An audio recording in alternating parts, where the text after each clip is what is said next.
What a day! What a lovely day! That is to talk about Mad Max Fury Road, the final stop in our journey to Memorial Day weekend and catching Furiosa, a Mad Max saga, one of my most anticipated prequels of all time. And this came out in a very pivotal year in my life, 2015, a huge year in cinema for a lot of people. And in some cases, you could say that Mad Max Fury Road was the best movie to come out of that year. This fourth installment is set years after the collapse of civilization. We see the tyrannical Immortan Joe, a very cool villain, once again played by Hugh Keays-Byrne, the same guy that played the Toe Cutter in the original Mad Max movie. That's a really cool piece of trivia. And this big Skeletor-looking bastard is enslaving apocalypse survivors inside a desert fortress known as the Citadel. The heart of this movie lies in Imperator Furiosa, played excellently by Charlize Theron. She's leading the despot's 5 wives in a daring escape, and she forges a very uneasy alliance with Mad Max, the vigilante that we've all come to know and love over the past 3 movies. He's still a drifter, he's very weather-beaten, but he's not played by Mel Gibson anymore. His shoes are being filled by Tom Hardy. And this big team is basically trying to outrun the ruthless warlord and his henchmen in a deadly high-speed chase throughout the wasteland. And this wasteland is so freaking desolate now. Let's just say that this dystopia looks very different from when we first saw it in the late 70s.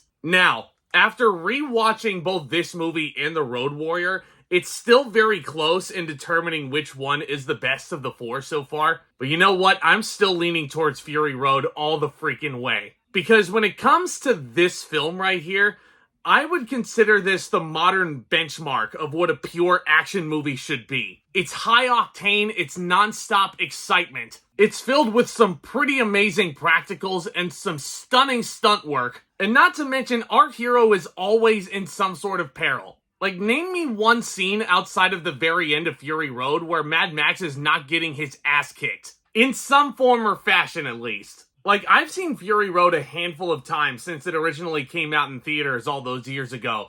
And honestly, still sitting here today, almost 10 years to the day, basically from the opening titles all the way up to the closing credits, my jaw is usually just agape and on the floor. And I just look at Fury Road in wonderment, and I'm like, how in the did George Miller do that? Like, how the did he do that? There's so many sequences like that in this movie. Nowhere is that more apparent in the action sequences themselves, in these gigantic chase scenes. Not one iota of shaky cam is to be found here. A plethora of wide angles, beautiful cinematography. You can see all this chaos perfectly. And there's just so many layers to this action. Like, you don't know what to lay your eyes on. Like, there's a bevy of reasons why this movie was nominated for so many Oscars in 2015. It was nominated for 10 Academy Awards that year, including Best Picture. But every single piece of this movie, the direction by George Miller, is once again outstanding. Like, this guy knows how to helm action. I don't know what else to tell you. The production design won the Academy Award that year, and it's easy to see why. The costumes are so outlandish and wacky. And my goodness, the sound editing, the cinematography, just every single piece of Mad Max Fury Road is perfection. But I'm curious, how come Charlize Theron wasn't nominated for Best Actress that year? Because another reason why I prefer Fury Road over Mad Max 2, it's the heart with it. This movie really does feel like it has a lot on the line. And the clue is in the subtitle. This movie, Mad Max 4, would not have worked without the presence of Charlize Theron. And she has such a heartbreaking backstory that we delve into a little bit here. And we'll get into more of that as the prequel comes out this Memorial Day weekend. But man, Charlize Theron was so damn good. Tom Hardy as well. Tom Hardy's honestly one of my favorite actors out there. The dude's a freaking boss. And obviously, this guy had huge shoes to fill. Mel Gibson is phenomenal as Mad Max, absolutely iconic. And it might seem a pretty interesting choice to recast Mad Max in a legacy sequel like this, but I think Tom Hardy is a more than worthy successor. He was so freaking good as Max. Captures the very essence of what Max is. He was a perfect vigilante. Nicholas Hoult also was super fun to watch.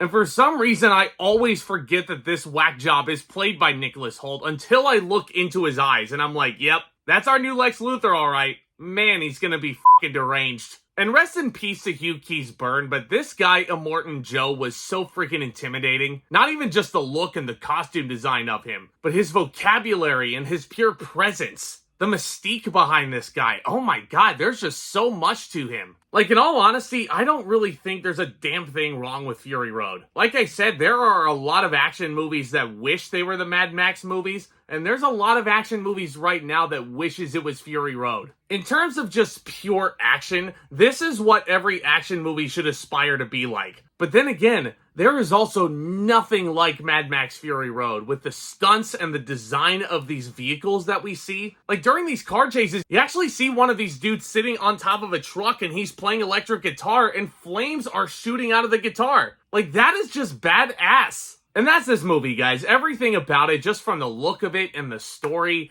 it just screams cool. And it is always such a wonderful experience whenever I go back and revisit this world as it is in Fury Road. And I'm just in awe. This is what movies are all about. Fully immersing you in this world, making you forget about the real world for a bit. And you just get so wrapped up in these characters and how strange this world is. Damn, I want to go back and revisit it again. And you guys should too. In case you haven't guessed, Mad Max Fury Road is obviously getting an A+.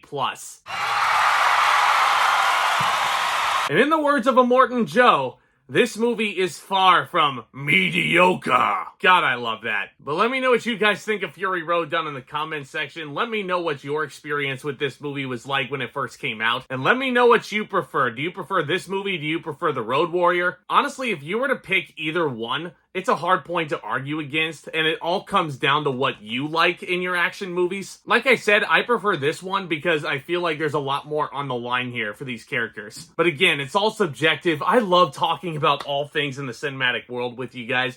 If you want to join a great community of geeks, film lovers, and entertainment lovers alike, you've come to the right place. Don't worry. Do consider subscribing today. Tap on that thumbs up if you haven't already. And stay tuned for more videos very soon.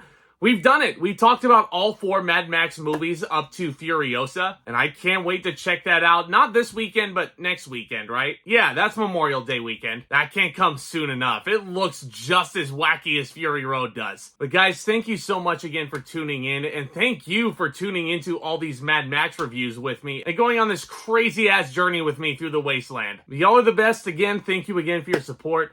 And with all that being said, Back Talk, commence.